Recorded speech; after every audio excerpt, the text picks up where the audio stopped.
কুমিল্লার মুরাদনগর উপজেলা বাহারচর গ্রামে একটি হিন্দু মেয়েকে ধর্ষণের যে অভিযোগটি উঠেছে তার সত্য ঘটনাটা আমি আপনাদের মাধ্যমে মাঝে তুলে ধরবো এবং সত্য ঘটনাটা আপনাদের মাঝে শেয়ার করব। একটি মিথ্যা তথ্য দিয়ে একটি ঘটনাকে উল্টিয়ে দর্শনের কাছে নিয়ে যাওয়া হয়েছে। দর্শন শব্দটাকে এখানে জড়ানো হয়েছে। আসলে ঘটনাটা ঘটেছে যে ছেলেটি এবং মেয়েটি হিন্দু হলেও ছেলেটি মুসলিম ছিল। ছেলেটি এবং মেয়েটির মধ্যে একটি পরকীয়ার সম্পর্ক ছিল দীর্ঘদিন যাবৎ। আশেপাশের মানুষ তা জানতো এবং মেয়েটি তার বাবার বাড়িতে 10 দিন আগেই বেড়াতে আসছে বলে জানাচ্ছে এবং তার ফ্যামিলির সকলেই হিন্দু।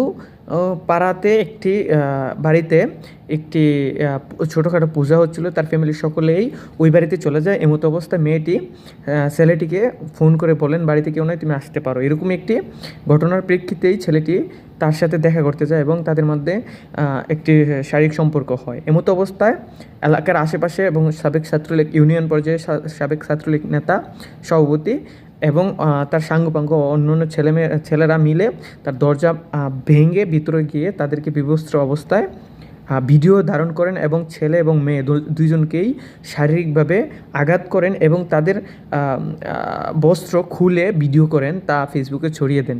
এমন একটি ঘটনা ঘটেছে মুরাদনগর উপজেলার বাহারচর গ্রামে।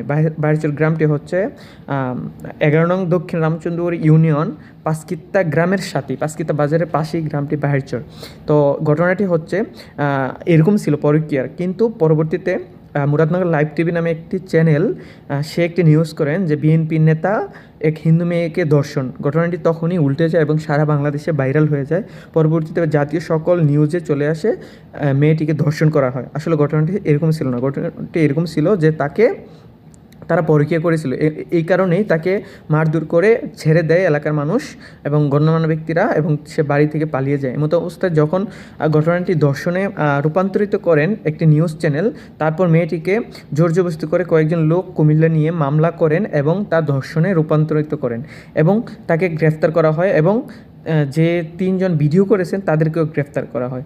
তবে সকলকে আইনের আওতায় আনা হোক। অপরাধী কখনো দলের হয় না, অপরাধী কখনোই কোনো ধর্মের হয় না।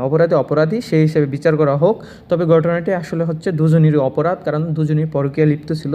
তো ধর্ষণকারী বিষয়টি এরকম নয় এবং মিথ্যা তথ্য দিয়ে অপপ্রচারের দায়ে সকলকে যারা অপপ্রচার করেছে তাদেরকে আইনের আওতায় এনে সর্বোচ্চ শাস্তির দাবি জানাচ্ছে আমিও একজন মুরাদনগরের নাগরিক হিসাবে। ধন্যবাদ।